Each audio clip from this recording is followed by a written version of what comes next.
دیکھیے یوپی کے ایک شہر بریلی سے پھر ایک دھرم پریورتن کا معاملہ سامنے آیا ہے، اور غالباً اس مہینے کے اندر یہ تیسرا معاملہ پیش آیا ہے۔ پہلا 14 دسمبر کو ایک نیہا عصمت نام کی لڑکی نے موہت سے شادی کی۔ دوسرا معاملہ یعنی 6-7 دن پہلے ایک افرا نام کی لڑکی نے آکاش سے شادی کی، اور تیسرا معاملہ یہ آج یا کل پیش آیا ہے، جو ہے وہ فرحہ نام کی لڑکی نے رام سے شادیاں کی۔ اور یہ وہ معاملات ہیں جو منظر عام پر آ چکے ہیں، وگرنہ اس کے علاوہ بھی بہت سی تعداد ایسی ہے، کسی بتانے والے نے بتایا ہے وہ نکاح یا وہ شادیاں، وہ پھیرے لینا جو ابھی منظر عام پر نہیں آئے ہیں وہ بھی ہیں ابھی۔ تو یہ مسلم لڑکیاں اس طرف کو بے شمار جا رہی ہیں۔ اور میں آپ کو بتا دوں یہ جو پریم یا پھر یہ محبتیں جو پروان چڑھی وہ اسکول سے چڑھی ہیں، وہ کالج سے چڑھی ہیں۔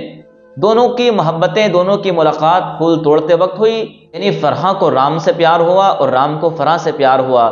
یہ محبتیں، یہ ان کا لب تقریباً 5 سال تک چلتا رہا۔ 5 سال میں ایک دن وہ آیا کہ جو ماں باپ نے فرحہ کو بات کرتے وقت پکڑا بھی تھا، مارا، مارنے کے بعد اس نے آوازیں لگائیں کہ مجھے بچاؤ، تو بچانے کے لیے یہی رام ان کے گھر پر پہنچا۔ اس نے خیر بچایا۔ 2-3 دن کے بعد لڑکی جو ہے وہ فرار ہو گئی، اور اس کے بعد اس لڑکے سے مندر کے اندر پھیرے لیے اور اس سے وواہ کر لیا، شادیاں کر لی۔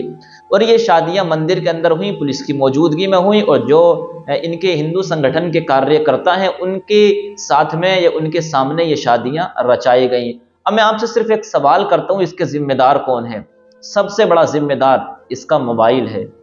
جس لڑکی کے پاس موبائل ہوگا وہ میں سمجھتا ہوں الا ماشاء اللہ وہ بہت کم بچ پائے گی، جو اپنا قدم اس طرف کو نہیں لے کر کے جائے گی۔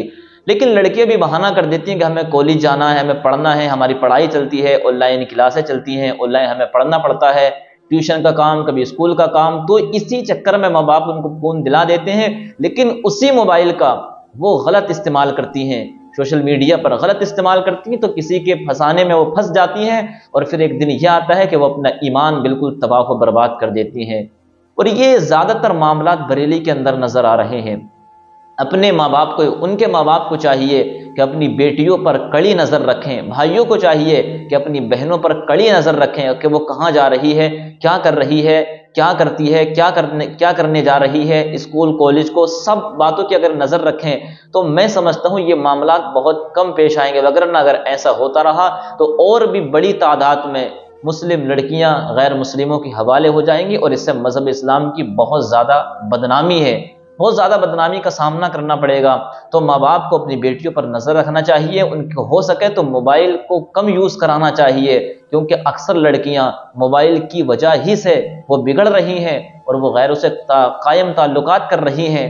اور اب دیکھنا یہ ہے کہ شادی ہو چکی ہے، وواہ ہو چکا ہے، پھیرے مندر کے اندر لیے گئے ہیں، اب یہ شادی کب تک چلتی ہے؟ کیونکہ اس کے علاوہ بھی بہت سے نکاح یا بہت سے شادیاں ایسے ہوئی ہیں جو اس کے بعد میں ٹوٹتی ہوئی نظر آئی ہیں، دونوں کے آپس میں نہیں بنی، طلاقیں ہو گئیں، آپس میں دونوں نے رشتے کو بالکل توڑ دیا۔ اور کہیں تو یہ بھی سامنے آیا کہ لڑکے نے لڑکی کو جان سے بھی مار دیا، ایسے معاملات بھی سامنے آئے، ایسے معاملات بھی لڑکیاں رات و دن دیکھ رہی ہیں، لیکن پھر بھی ان لوگوں کے حوالے اپنے جسم کو، اپنی زندگی کو سپرد کر رہی ہیں۔ اللہ پاک اس قوم کی بیٹیوں کو ہدایت عطا فرمائے۔